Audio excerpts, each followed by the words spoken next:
so we're going to leave Brimstone behind. Thank you, my friend, as we get into the first best of one match of the night. Disrupt taking on Team SiNister Red, and the operator bans will now commence. This is on Cafe here, so what are we gonna see get removed from action? Buck was banned, I think, almost every single match, if not every match, actually, yesterday, or I don't say yesterday. The days all blur together. Last week, Buck was banned in every single matchup, if I recall correctly. Not really a surprise. He's a hard carry operator for a lot of players, and you've seen many of the different women basically say, "Oh, it's a targeted ban." I don't know how effective he can be on Cafe. If I'm being completely honest with you, I don't know if Buck is the smartest ban on Cafe outright, because you can bring a Zofia and get a very similar level of soft destruction while trading off the frag grenades. And you can play around not having a Buck on your lineup. An operator like Capital is very strong on Cafe, especially if you've got somebody playing in bar back store, especially if you've got somebody playing in some of the nooks and crannies in kitchen. He's just a really good operator to take out of action here, knowing the way that the map plays. Yeah, and I don't want to call the women that are in CCS bad players, but it's very easy to say that they are not of the caliber of Pro League, right? Nobody would refute that. And so I'm wondering if the skill and the amount of time that the team has been together, the disparity between R6W team and say a Pro League team means that the meta shifts enough in a certain direction that would make Buck a viable operator where he would make no sense in a higher level of play.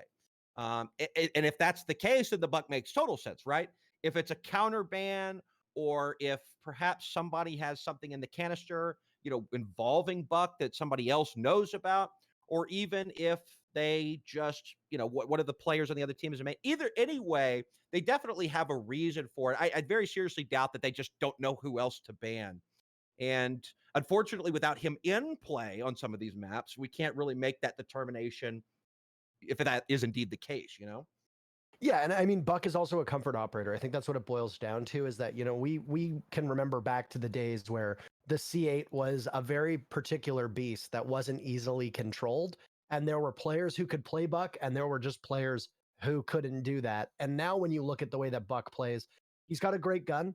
He's a 2-speed, 2 armor, so you're not giving up or taking away anything when it comes to his armor or speed. He's got frag grenades. If you're going to be playing the vertical game, he can be very strong on a lot of sites. And we do commonly see Buck used when the site is on that kitchen floor, because of course he can tear up basically all of that wood on the second floor inside of, what would usually be your train room or surrounding area. So I don't know if we're going to get a rehost here. If they call if they call for a rehost, I think within the first 30 seconds of the action phase, they will get it. But I don't see anything coming out here, which is interesting. Yeah, I mean, there's no downside. I mean, she's back in, but you've now set yourself at a 4v5. So play like you've been spawn peaked is basically what Disrupt is going to do. And I mean, maybe Disrupt is confident, given the fact that they're the team that lost an operator, or player rather, for the brief moment here. They're confident enough that they'll be able to take out SiNister Red, and they're not too chapped by it. A lot of confidence, if that is indeed the case, that they could go down a person. Either way, we will get started here as the drones come out, the windows get open. Still no map control yet, but a peek through the window. Kai will find it right away, repelled upside down. And Doja Wolf, previously Wolf Kai, will get removed from play within the first 45 seconds. So now what could have been a cocky move, or perhaps a lack of knowledge of the rules of CCS, will turn into a 3v5, and there's no going back now. This is what we've seen from Kai on Cafe last time. She was utterly dominant on the previous matchup last week against Outdeuced. And if she can frag well and play well and stay alive, then I think that SiNister's chances of taking the round ultimately skyrocket. On the flip side for DG, I think that Maddox was very impressive last week, and I'd expect her to be able to do similar things this time around. She's right on the verge of being able to get a kill. And depending on what happens and whether there's any intel here, which there is, you can see the Yokai drone from Lady Brutal. It's essentially a stare off at this point. Kai has the advantage. She has the couches to play around. There's also the Yokai that can be her best friend if Lady Brutal and her coordinate well. And the MP5 with the ACOG, you're not giving anything up. I mean, it's a great weapon. But look at this. No team is giving an inch. Maddox peeks around immediately, refragged from Anxiety. And you've got piano control to a certain extent, but there's going to be a peek out of Pixel from Anxiety. Takes out Chameleonaire. and it's all up to Dope Girl. But no Anxiety finishing the round. What a nice shot and a great play. I mean, if you're DG, hard to course correct there. You don't really have much to be able to dislodge the defenders that are playing in piano. And with the exception of a couple drones, your utility starved. You just have to go for picks. And in that case, Disrupt were able to peek first and take the fight and win. Yeah, it's hard to fight that spot if you don't have utility to drive them out. If you do, it's very easy, right? But they threw the first frag grenade. ADS took it right out of play, and the beautiful shots coming out from Anxiety on the Legion in the spot. We'll call it the spot. I don't know what the Pixel pixel spot. I was gonna say I don't know what the PG rated call out for that spot is. Okay, pixel spot. We'll go with that. But yes, you can call it bench. You can call it pixel spot. Gotcha. Well, it looks like SiNister will take advantage of that 4v5 to start the round off, and they will win round number 1. Remember, folks, this is a 1st to 7. If there is a tie at 6, we will not end there like some other places. There will be a best of 3 round overtime with, of course, the coin flip onto who gets what side. And at the end of this, the winner or a winner will be crowned for sure. I wonder if we're going to need overtime here. I mean, it was funny because when I originally signed up for this, you told me, you're like, oh, right now we're averaging like 4 hours of broadcast, blah, blah, which is pretty standard. And then last week it was like every single game. It was like the first 2 go to OT, and then the second one is like almost the distance. I think if you include the 2 extra rounds from OT that we had in games 1 and 2, I think we played like as many rounds as humanly possible last week. And I was like, oh, that's a good intro. I mean, you made me have to spend more time with Stokes than I really wanted to, but other than that, it was pretty okay. And I mean, all of these teams pushed it to the distance. And like I said, if you go back and you look at some of the old score lines, the first 2 play days were largely blowouts, or at least mostly blowouts. We didn't really have that in week 3. And I think that's, like I said, that's going to continue to tighten, which is what we talked about in the intro to this match. Yeah, that's a good point. I'm not sure if we saw any OT at all the first 2 weeks. I know we saw some 7.5s. We definitely did in Europe, but in North America, I'm not sure if we saw any OT. So to see the games kind of crank up like we saw last week was pretty impressive, especially with the games that we have seen. Like we've seen a lot of, like you said, blowouts, I guess. But again, maybe the teams that were matched up were a little bit more close in skill level, or maybe everybody's just getting better all together as they get used to competitive play. Either way, we're a minute down, and it looks like they're going to leave one of the walls here soft, and Maddox with the sledge will take care of that quite heftily. Surveying for hostiles. This is just a bit of a change-up that we see. I mean, Fry Queen on Gridlock can actually have an impact here now, given that she was absent from the very first round. And of course, operators such as Gridlock and operators such as Nomad can have a really good impact. Oh, speaking of, Maddox blowing the wall open, but Kai is there. She did this last time. She was all over the map, and in this case, the cavalry has been called in from SiNister, or from Disrupt, and they're now going to take flights. Anxiety's in the same spot, pixel spot here, inside of Piano. Takes out 1 for good measure. Mixing over the second. Joker finished off by that Nitro self-diffuser down. Full control for SiNister inside of Piano. The Millionaire is now downed as well. That's it. It's a lockout, a flawless round as it all comes in a hurry. But SiNister right now just simply out-muscling Disrupt, who haven't even been able to gain control of that 3rd floor, regardless of where the site has been. It's 2-0 for SiNister. You took the words right out of my mouth. They put full force into the top floor again, and even with the lack of utility that we saw there when the site was actually there coming out from SiNister, they still just weren't able to win the gunfights, and the Legion was successful from the same spot. We'll call it bench from now on. Pixel spot. All right, got it. Pixel spot. Anyway, fantastic job from SiNister. And I'll tell you what, coming into this map, Disrupt being undefeated, being in 2nd place until last week, they played the strongest team right now that you could make a strong argument for in R6W and lost, but that doesn't mean that they're not a fantastic team. SiNister, meanwhile, sitting in 2nd to last place, and like you said, barely eking out a win last week. There's probably a lot of people thinking that this was not going to be a difficult matchup for DG, but here they are. First 2 rounds will go both in favor of SiNister. Now, being forced all the way to the bottom floor kitchen it will be, so probably not going to hold the top as heavily as they did before, if even at all. So now they'll have to mix it up at least just a little bit in order to try and defend this site. And we'll have to see, of course, if 10 seconds DG left before insertion. has a different strategy coming into the building this time around. 5 seconds remaining. I mean, this is a very typical castle setup that we see that's been popularized by a couple of the Attackers are teams in moving out to EU locate a when bomb Cafe and defuse first started and first kind of had its debut in Pro League, which we had We had Cafe every single day, actually, for the very first play day of EU Pro League in Season 10, if my memory serves me correctly. And usually what you're going to have to do, first and foremost, is set that soft destruction in a position to take out the castle barricades, as you'd expect. Very luckily for Disrupt, they're going to be running a sledge almost every single round in the hands of Maddox. So she can just tear through those castle barricades. The problem is going to be, you know how Kai plays, and you know how E-Girl can play as well if she's not inside of the site. You know how the support can come in as well, from possibly Anxiety or Lady Ruthless, given that Anxiety has been on the co-roam with Kai, is that if you are going to put Maddox in a position to knock down those castle barricades, or even if you have, you know, Kai as well in a position to do it, they're likely going to be confronting one of the defenders somewhere. And for the moment, Disrupt's focus is not on taking out any of the first floor problems. They're solving the second floor. They've done something they haven't been able to do so far, which is take control of the floors above the site.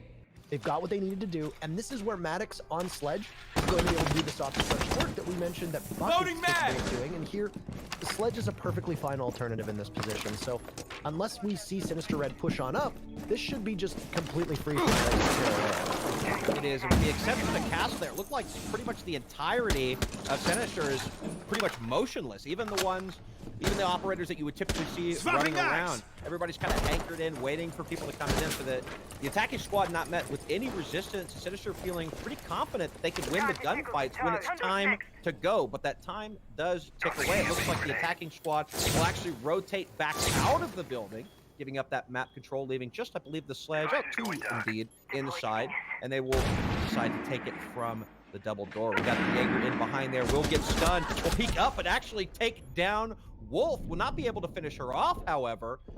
She has to kind of maintain her safety behind the counter. Plenty of backup waiting at the door. Maddox will open things up, but a refrag and another refrag coming back, and just a flurry of kills. SiNister comes out the other end on top as Kai will cap it off with a two-piece, and just like that, Kai, a beautiful position behind the counter, just could not be challenged by this attacking squad, and SiNister still yet to lose a defense. We call her Lady Joystick in this position because that was something that we saw from Empire when they made their debut on Cafe. Was Joystick put in a deployable shield right by the bakery and then set down two ADSs next to him. You had the castle barricades nearby as well. And I mean, you used to be able to play a pixel angle around the old deployable shields. That doesn't exist anymore because the new shields obviously lock into place. You used to be able to set down a deployable shield before they had the slots in them, or the slats, where you could play a very tiny angle between the shield and where the bakery actually started. And that's where Joystick would often sit and just chew through people that pressured in. And the way that SiNister played that was really, really effectively. You had Anxiety, or you had Lady Brutal rather, on Valkyrie playing just by the door that leads into the kitchen from the bakery, who if Kai felt pressured and they swung in to try and pressure Kai from a separate angle, Lady Brutal could gun them down at main door while also holding the rotate that was next to the castle barricade from smaller bakery. So you had full coverage from SiNister, and I think Disrupt, even though they used utility well in that circumstance, I think the bigger problem was that they stacked up a little bit too much. I don't think they had any information, and I don't think they were expecting the Valkyrie to push out like that, simply because they just didn't drone it, or if they did drone it, the communication just wasn't there. That was a very strong hold from SiNister, and it's very part and parcel of how people play that particular site. So nothing really outside of the ordinary when it comes to the way that SiNister did that. It more so, I think, fell off of the fact that Disrupt were not able to get their ducks in a row more than SiNister playing it perfectly. Speaking of indestructible counters, after the patch upstairs, now getting holes knocked in it, that bar that used to be kind of the bane of everybody's existence, as the default plant was running the door and plant right behind the safety of that bar. Yeah. Either way, here we go into round number 4. SiNister having a flawless defense so far. As a matter of fact, winning every one in with still plenty of members of the squad left ready to fight. And DG is going to have to find a way to take this upstairs. They have not found a way to even take any map control other than the top of stairs at all, period. They've been able to get the wall open, sure, but they haven't been able to press any further than that, I don't believe. And so SiNister they're just going to play it kind of like they did. They're just going to hang out. We're not going to see a lot of motion from them. And DG, they're kind of into the top of red, but a minute's off the board already, and they know that they haven't really gotten resistance yet until they push that way thus far. This time, though, as I don't believe this happened before, we'll have IQ working the windows somewhere else, but Anxiety's going to be playing the pixel spot, Mr. Parker. Going to be playing that pixel spot like she has successfully 2 rounds already in the 4 we've seen so far. I mean, the bigger issue here is that I don't see anything from Disrupt that's going to be able to knock down Kai and Anxiety in a position that, you know, Disrupt wasn't in before. This is a very similar setup. Like, you know that Kai and Anxiety are there. You've got the drone work that you need to. And I think that there is some flexibility on Disrupt as to what they could have brought. I would have liked to have possibly seen a Zofia here. You know, you need to burn the ADS that's inevitably going to be over there. At least in some capacity, there will likely be an ADS in that position. Because what's going to happen is Kai doesn't have anything to challenge her. And even if you do take her out, Anxiety's there. But oh, what a shot from Maddox to eliminate Anxiety. That's just a good shot. And if you win that gunfight, things change perfectly. You've got some coordination on Repel. Now down goes Kai. And I just said that I would have liked to have seen more utility, but Disrupt just goes for a frag fest. And they pick up both of the kills that they need to. They've got control inside of Piano. And a minute left for them to be able to pull it off without blowing up their composition is quite impressive, actually. Yeah, winning your shots, that's a good strategy as well, but it hasn't been working in the past. Now it looks like it has. And here we go for the plant attempt, but the smoke will come out and stop it. And a dangerous smoke, too, because the thermite charge was going off on the wall right behind. Luckily, the thermite was able to escape, losing only half of her life in the process. The smokes are coming out like crazy, but there's still a lot of time, as I believe that was the last smoke getting thrown out. So there will be no more smokes to stop the plant. Blue will open things up on to Chameleonaire. A friendly smoke will cover the plant, but Lady Brutal right through it will stop the plant in its tracks at 3v3. 12 seconds left to go. It will have to be a scramble for kills. But no, Fry Queen will pick it up and begin defusing as Doja picks up her second. Maddox will clean things up. It's looking good for DG. The plant will go down. Blue will find one, but it won't be enough. Doja, with a multi-kill of her own, will pick off the head and win the first round out here for Disrupt. There you go. They need that. I appear to have a frog caught in my throat right now, by the way. I don't really know why. I apologize. I'll yap for a while. I'll get some water. I'll get some water in a moment. But no, I mean, they needed that. And I think the coordination that came in from Disrupt onto both Kai and Anxiety was strong. You know, Kai was in a position where she was very exposed to any play off of the windows. I don't think she was aware that there was going to be movement from Disrupt towards playing that Repel. And I mean, an upside down Repel was hard to see on any given day, especially the way that Kai was prone behind the table and couch. There's just nowhere that she could have gone. And she was more so worried, likely using the information from, you know, Lady's yokai drone that was inside of the actual room itself. I think she was using that information, expecting a push from the thermite hole at the top of red stairs, and then wasn't really anticipating another player to come through. But it was really swift. Disrupt cut through the defense of SiNister, and then you're in a 5v4. Well, it's very easy to just continue to trade with the way that the top floor of Cafe plays.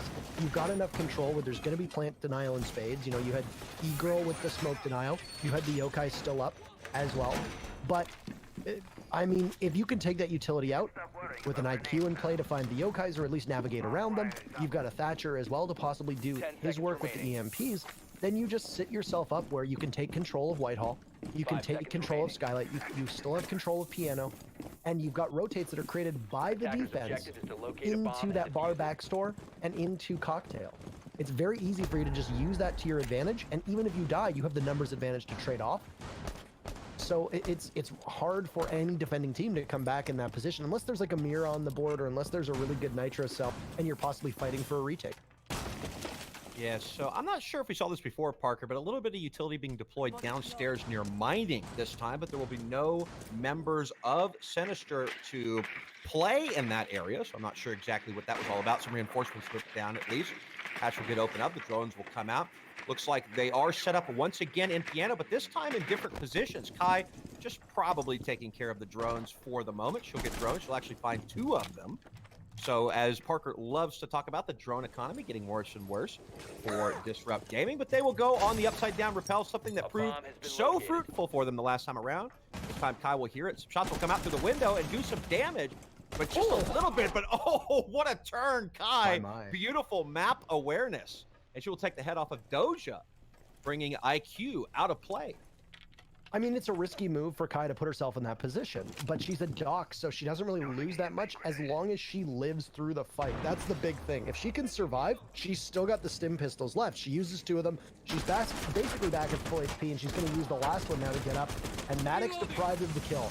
Fry Queen in a position to possibly capitalize off of it, but not the coordination level you want. Kai is in significant trouble right now, and she's just going to have to fight her way out. She has no utility left. She's got an MP5, and that's basically it, as she's pinned to this now open thermite hole at the top of red. Gets thrown out, and she's got anxiety there if need be, but that's all she wrote. That's a very easy kill for Disrupt. They really couldn't have fudged that at all, and you see exactly firsthand the position that Kai was in and how hard it was to get out of. Yeah, despite her being in that position, Anxiety will peek out from Pixel, but get most of her health removed. She'll peek out again, and what a shot on a Maddox as the grenade will blow up at her feet on the refrag, the trade.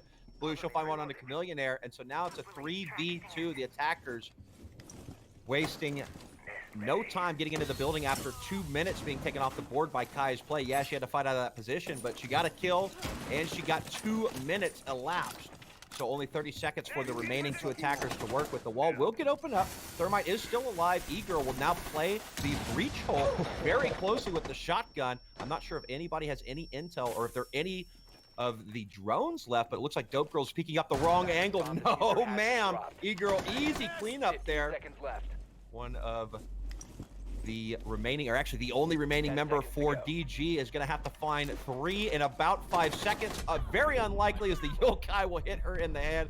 Just nothing you can do there. Blue with the 2-piece on the round will clean it up. And SiNister, a very successful attack so far, winning 4 out of 5. Can they go to the half? 5-1. A 5-1 defense on Cafe is not unheard of, but damn, what a start that is in an upward climb that'll come out from Disrupt if, you know, things really do get that bad. And it can be super demotivating. And that's one thing to keep in mind as well with newer teams, is you usually don't have the same level of composure and experience where you go down those deficits and you know you can muscle back. That really just comes with experience, and that comes with playing together and consistency doing so. If you find yourself facing these daunting odds for teams that don't have a wealth of competitive experience, that could really be it. It could be too crippling and crushing a blow. I want to talk about the way that E-Girl played that, because we refer to that as rat corners or rat angles. Basically what happened was the moment that the thermite breach went off, she swung on in and played a rat angle, which basically means that, you know, you're in your rat corner, you're not going to get droned out, nobody's going to expect you to be there. It's kind of what a lot of people that play this game casually or in ranked would refer to as, you know, a dumb way to play. But that late in the round with the utility that Smoke has, that's an advantageous spot for you to be in. There's very little chance that they're going to drone out when there's only 30 seconds left on the clock. Additionally, if you've been counting drones, and you spoke about it yourself, Ty, if the team is counting drones, your drone economy at that point is really limited. So you don't have a lot of information. To get in through that thermite hole, it's going to be a 50-50 as to whether or not you peek left, where, you know, the bar back store is, or you peek to the right, which is where E-Girl was playing. Most players aren't going to peek to the right because nobody sits in there. You're not expecting it to come to that. And then after that thermite went down, you've got the utility in a smoke to be able to stop someone from picking up the diffuser. That was a great play from E-Girl, realistically, and you know, it was added to by a great play from Kai earlier in the round. So we're seeing these individual performances here that are really leading the way, at least for the moment, from SiNister Red, and I just don't think Disrupt has an answer for it. I don't know if they're throwing away their drones a little bit too much, but they need to be able to secure the information as to where SiNister is playing better than they have so far. Yeah, Anxiety will shoot a few of those gridlocks off the floor, thus revealing her location, hiding under red stairs. I'm not sure if Maddox is ready for the peek. We saw her do a beautiful one onto the pixel angle operator earlier, which I also believe was Kai on that Legion, but the wall will get opened up, and we're only a minute deep, so no resistance at all coming out of the defense thus far. Everybody kind of holding angles. We've seen a pretty much motionless defense when defending this site, but we do have Jaeger wrapping around, and they will not opt to play behind that counter. Although it was so successful last time, maybe expecting that DG was a little bit more ready for it, but Maddox has actually snuck onto site, just slow walking, creeping, trying to see if anybody will rotate so she can catch them off guard. Dope Girl will open things up. Lady Brutal goes down. Maddox will find one right as we turn away. E-Girl will take it off the board. She'll find two, as a matter of fact. They're in sight. They're in sight. Kai will go down as well. She will find, nope, that will be Chameleon there finding one. And the Diffuser is going down a 5v1. Where is the last one? Does it matter? There's 5 people on the board. Blue now has to find all 5 in order to win this one out. She won't do it. Maddox somehow gets on site, finds 3 of the defense, and will bring them 1 round back before the half.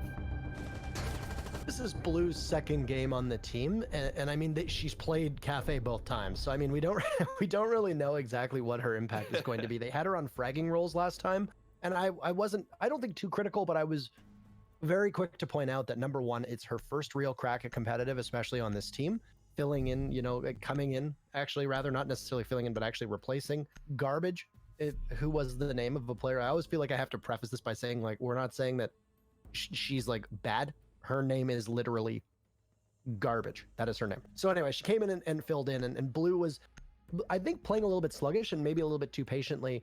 And there's been some role changes. Blue is not playing as aggressive roles and not playing on operators that you expect to frag very well. And that's a change that we've seen from SiNister. It netted them, 4 rounds on the defense, which is pretty standard for Cafe. So we don't have exactly the greatest body of work right now to say, yeah, it's been a wise move.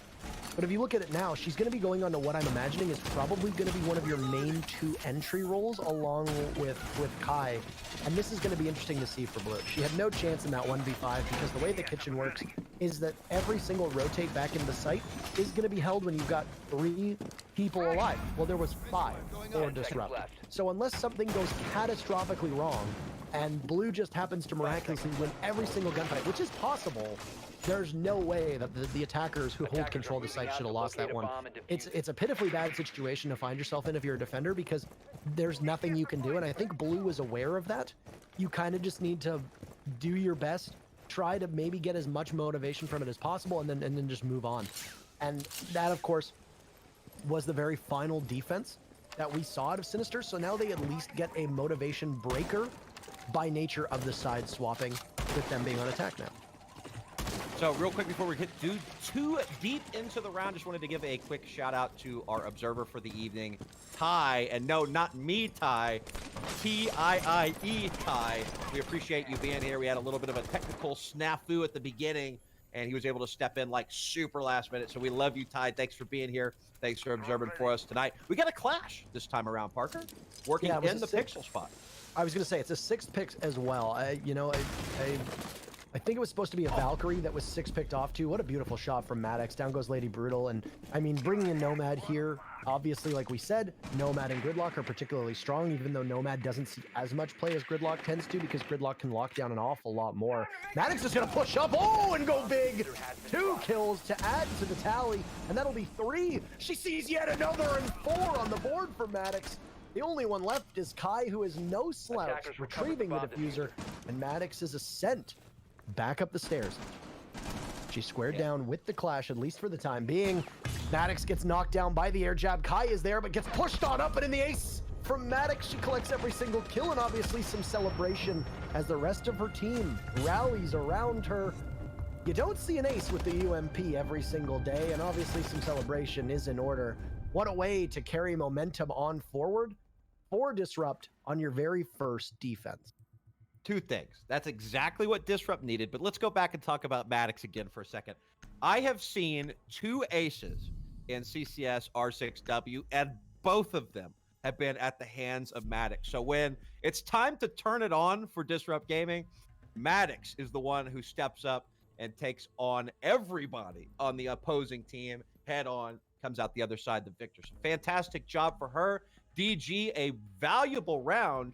Parker was saying earlier that it's not a, I guess, rarity if a team comes out of the defensive side of Cafe way on top as far as round counts are concerned. DG will win their first, trying to bring it back.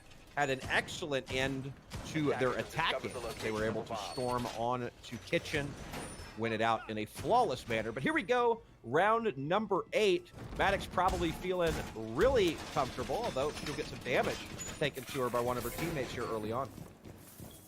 That's 2 flawless rounds in a row from Disrupt as well. Team SiNister has not been able, to get a single kill for 7-8 minutes now. It could even be possibly stretching into 9 or 10 minutes. I know that it's kind of pedantic because it doesn't really seem that much of a difference, but you definitely have to keep in mind that these are motivating factors. And it was SiNister Red who found the motivation and found that momentum in order to build off of it and come back against Outdeuced last week, and then take the matchup on Cafe. Now it seems that history is repeating itself, but at least it's Disrupt who's capitalizing. And let's not get ahead of ourselves. Once again, Cafe, a 4-2 split for defenders taking Cafe is very much in order. So you can't exactly write it off as Disrupt just being the more dominant team. We're going to need to see a couple more defenses here, and lest we have not, of course, not forget that SiNister Red was up 3-0 at one point. So you can see that pendulum swing backwards very, very quickly. Disrupt's setup is going to be similar to what we saw at a SiNister's, which is, of course, guard Bakery quite heavily, have Jaeger behind this deployable shield. The new deployable shields that you can see through will give you even greater information than the old deployable shields that you could play with the Pixel Spot. So SiNister will have to take out Jaeger better than we saw from Disrupt. Kai was allowed to stay there for the entire round, and Disrupt mismanaged their utility, couldn't flush out the Jaeger. Can you do the same thing to Fry Queen, or is she going to be able to exist longer? Well, she's lost her ADSs and she's going to get flashed. She's completely blind. And if you can capitalize off of this, which they are not, at least for the time being, then down would go Fry Queen. The very first kill is going to come out, and first 2 are rather going to come out from DG as Kai is on the hunt, but up pops Fry Queen, down goes Kai, and oh no, there goes Anxiety as well. They're all feeding themselves in, and it's up to E-Girl, but no. 3 flawless rounds in a row, Ty. How do you break this if you're SiNister Red? Because all the momentum is on Disrupt's side.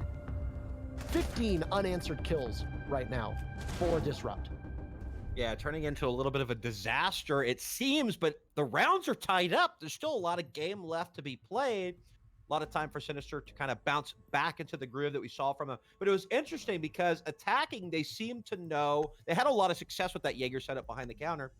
And they seem to know how to attack it, too. They burned out the ADSs, and they absolutely annihilated the rest of them with that Thatcher grenade. And then they seem to kind of smoke, and their smoke that they laid out ended up hindering them. So instead of using the cover of the smoke to try and go for a plan or anything, they crept through the smoke, and when they revealed themselves on the other side of it, everybody was ready for it. We also had the sledge in the hallway by Red Stairs, looking through that hole in the window, and unfortunately we didn't get to see exactly what transpired if the shots were missed. I mean, she was ADS with an ACOM ready to go, which is a very winnable position if somebody tries to scoot by in view of said opening. But I don't know if she looked away or if the smokes are coming out. Now the priority is on the plant. Let's try and get the Jaeger out of behind that counter and try and get the plant down, et cetera, et cetera.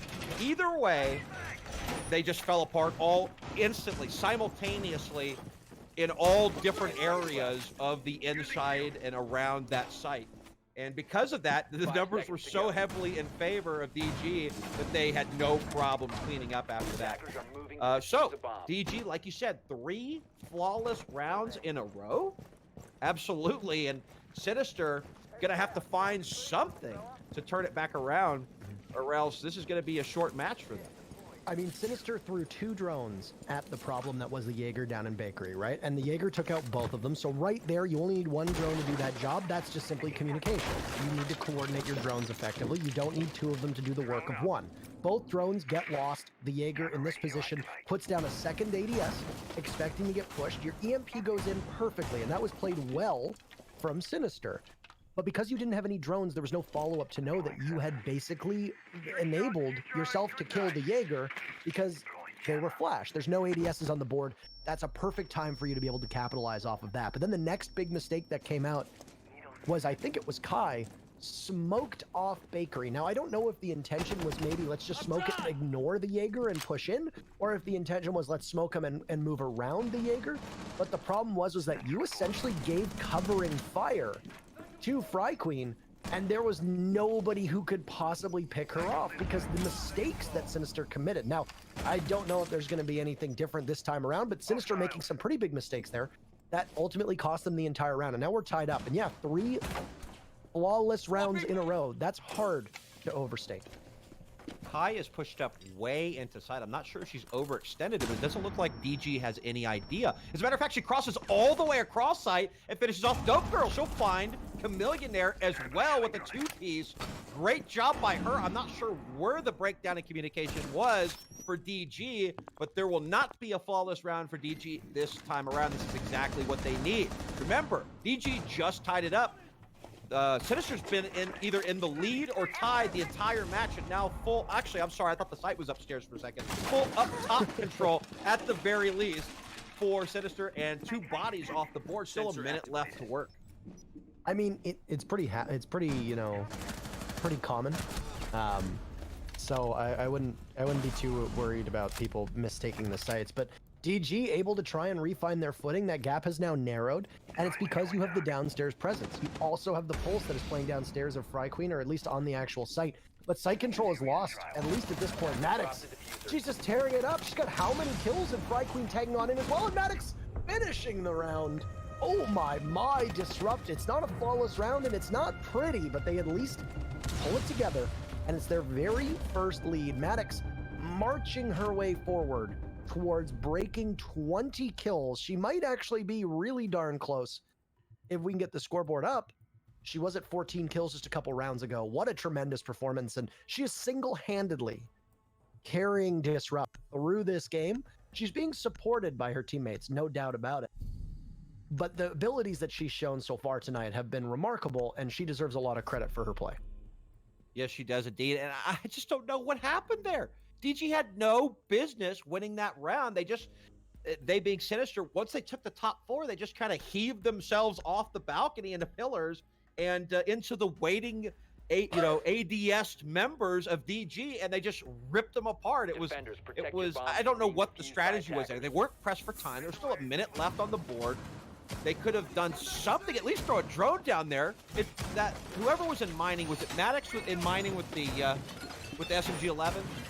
I mean, I think it was Maddox in the observatory with the candlestick. Oh, gotcha. Well, either way, listen, they should have thrown a drone down there because you would have seen that there was somebody there ready and waiting to go. But they thought that the 3v5 was good enough to just press forward, and clearly it wasn't. And that got stopped at the door by DG. I don't know how they won that round, but after 4 straight, 3 of them being flawless and a comeback like we saw last round, SiNister, it's not going to be easy for them, to say the least. No, and especially if they continue to throw away drones the way that SiNister has been. SiNister's biggest issue by a country mile so far has just been that they haven't been droning correctly or droning very well. And when you're playing up against a team that right now is firing on all cylinders and obviously very confident, and you've got somebody who is your hard carry, who just right now, Maddox, looks virtually unstoppable. What was that? 18-5 for crying out loud is just an outlandish scoreline. It doesn't matter the caliber of play. That is just absolutely nonsense when it comes to, oh no, Lady Brutal missing her shots, when it comes to the fact that you don't usually see those many kills. That's crazy talk. But there goes Maddox right there. Kai drops on in, a good coordinated effort that had been started by the Nomad, and Kai capitalizes. She drops in, she gets the kill. She's got Blue with her now, and you can begin to put some hurt on the defense because their best player by far in this match is now gone. It is, and Kai has been the best player so far for SiNister, and for her to kind of get a little bit of that confidence back, winning the gun battle, hopefully for SiNister will propel them forward. But now they're having to deal with this Clash yet again, and they just haven't figured out how to deal with her quite yet. Clash just an information waterfall for DG at this point in time. No resistance whatsoever. They will drone her out, but they know she's there. They do have to worry about somebody coming from the hallway. Some of the flashbangs will come out, and there is somebody in that corner. We'll see a nade go down, and it will pick up Doja in the corner. So we have 3 left. A very weak Echo, half health Clash. We'll see Blue go down. That'll be the first casualty of the round if they can finish her off. On the side of SiNister, SiNister looking good, but we've seen him in a 5v3 before. She'll get picked right back up, but there's bullets whizzing over her head. Shots will come out through the cigar cabinet, but not connect. And they still have Clash to contend with.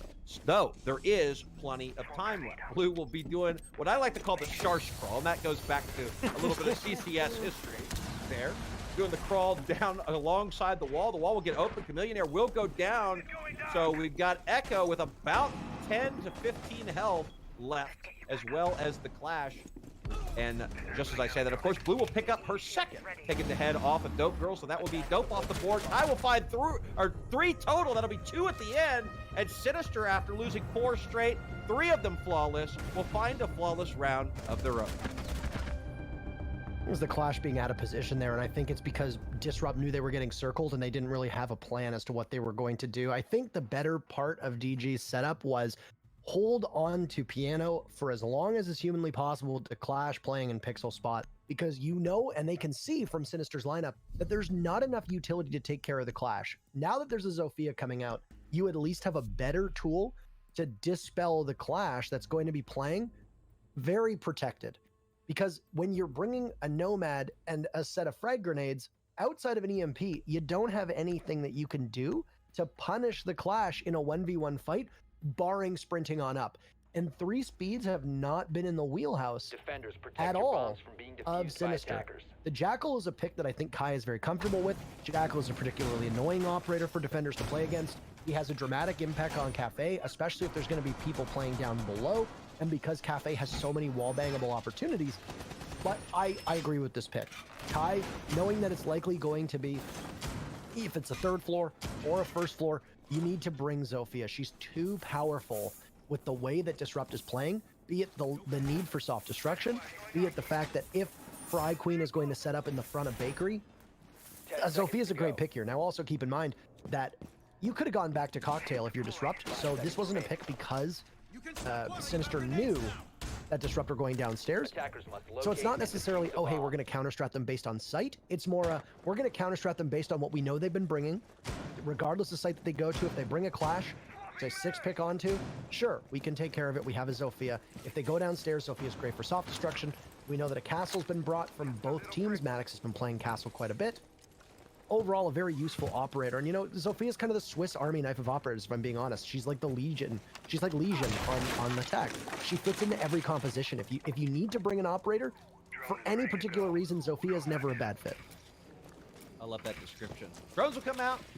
They will drop down onto the top of red stairs, trying to take top floor control. I'm not sure if there's any resistance at all from the defense, the site being all the way on the bottom. But map control being important, getting into the building can sometimes be very difficult. And I believe the last time SiNister tried to attack down below, they tried to do it from the door leading outside, which they were not successful at all. They kind of self-smoked and got lost in the whiz of bullets that were being fired towards said door, which ends up being a choke point. But they will take map control from the other side this time, and I like it. I don't like, however, how stacked up they are and prone to, you know, somebody waiting with an angle or a nitro cell, but they're avoiding that trouble for the time being, and they're moving pretty swiftly, clearing this map out. So drones are going out, total map control up above for the attacking squad right now, but the defense is doing what we saw SiNister do actually a lot on Cafe, which is kind of a full turtle, nobody really moving around, everybody's got their angle to cover, and they're doing that, but a shot or an angle on the stairs will be successful for Maddox. Maddox pressing closer to the 20 kill mark. She's at 19 right now. She's actually at 18 kills at the end of round 9. Was killless last round, just going absolutely psycho on this poor SiNister squad right now. That was just such a play from Maddox, just a big brain play, and I bet that pissed Kai off an awful lot because you're not expecting that at all. You're not expecting that angle, especially with the UMP in hand. That's a greasy way to play. And I mean, all props to Maddox. I mean, it works very effectively. And when I say greasy way to play, there's no shade being thrown. I mean, Maddox has done a couple things that are just, you know, confound you. Very similar to what we saw at Egro when she played in that rat corner on defense. So, major credit here. Now, Maddox is worried about some possible hard destruction on that freezer wall. She might have to rotate out, but there's a castle barricade that will at least stop her.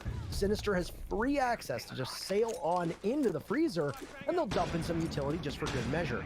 Lady Brutal's going to be the point, and they don't have any information whatsoever. Chameleonaire's there to gun down too, but can't do anymore. Maddox actually credited with that kill as Lady Brutal refrags.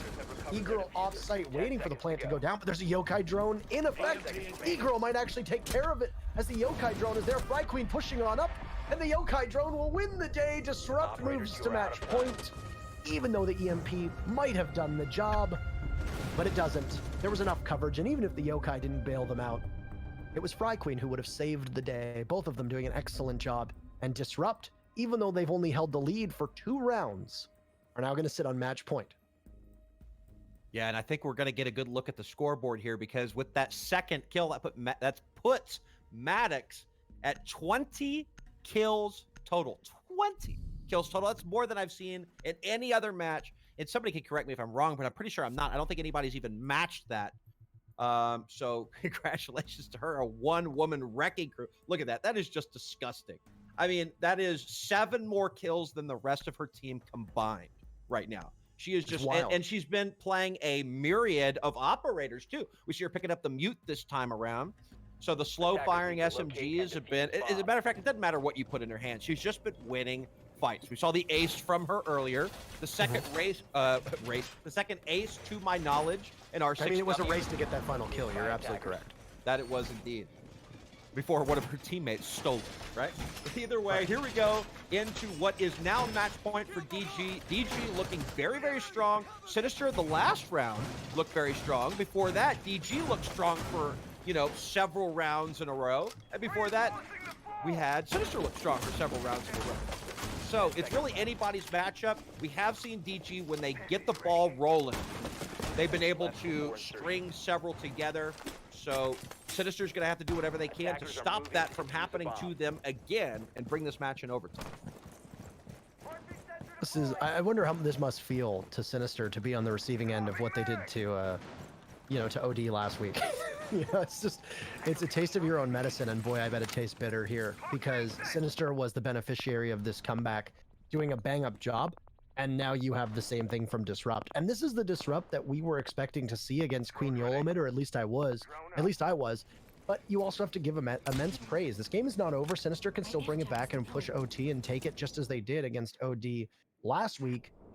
But Disrupt's hustle has been exceptional, and SiNister's attacks middling because they haven't been using their drones and utility effectively. It's just, it really comes down to it. It's information. SiNister do not have their information well in hand, and Disrupt did the same thing. It's very difficult when you're a newer team to coordinate effectively around who's droning what, when, where, and how you're using those drones, and who's going to push. Guiding somebody in, especially when you're, you know, in a tricky situation, can be a little bit too much of a challenge. And I think that's what we've seen from both teams so far, adding to the fact that Cafe just tends to favor the defenders, at least for most of the teams, and here we are, right? So the battle for top floor now commencing, 1 minute and 20 seconds deep into the round. I believe, even though I am aware that the site is not top floor, I do believe this is the first time they've attempted to defend the top floor without the help of a 6-pick clash. This time they'll opt to try to kind of roll back a little bit deeper and waste time, and they're doing a heck of a job. I mean, 1 minute and plus, or 1 minute 40 seconds, 1 minute 50 seconds off the board. The C4 will go up to the roof, but miss just by an inch, as Doper will find the opening pick. Lady Brutal will refrag, but not before Chameleonaire will win the upside of that gunfight, bringing DG. Actually, no, it is. Yes, they will be 4-3 right now for DG. Wolf in the closet. Somebody very nearby will peek under the holes. Will not be able to close it, but somehow, in the middle of swapping weapons, I don't know how you win that fight, but she did. That's okay. Not great for SiNister, though. 4v2. The time ticks away. Anxiety taking bullets in the back. Chameleonaire going bananas up top. Somebody stops Doja, though, but Anxiety still has to find Chameleonaire, and that's just on the top floor. She gets some bullets down on her and forces Chameleonaire to retreat. Chameleonaire will run into the air jab, fall to the floor, but not be finished off. Anxiety wrapping around from the other side. No sound cues, it seems, and she will take the bullets and take Chameleonaire's head off. So Anxiety, everything resting on her. She'll have to find 2 more. We'll have to pick up, I believe, the ace for the round, if I'm not mistaken, Parker. Yeah, this is going to be really challenging for Anxiety to be in, and now she's at 1 HP with 10 seconds left. There's no way she's going to make this one out alive, especially with the Legion on the board. Oh, missing the shots! Can't get it. And is that Maddox with Forever 21? In terms of kills, she was at 20 heading into this. What an outstanding performance from her. Here's the drop, and DG really muscled that one out. Just absolutely exceptional play from Maddox in particular. Probably the best singular performance that we've seen in a CCSW match, and that's really saying something given some of the matches that we've seen out of Fuya there. Incredible. 21-7. Those are just bonkers stats lines. And the thing is that Maddox wasn't necessarily in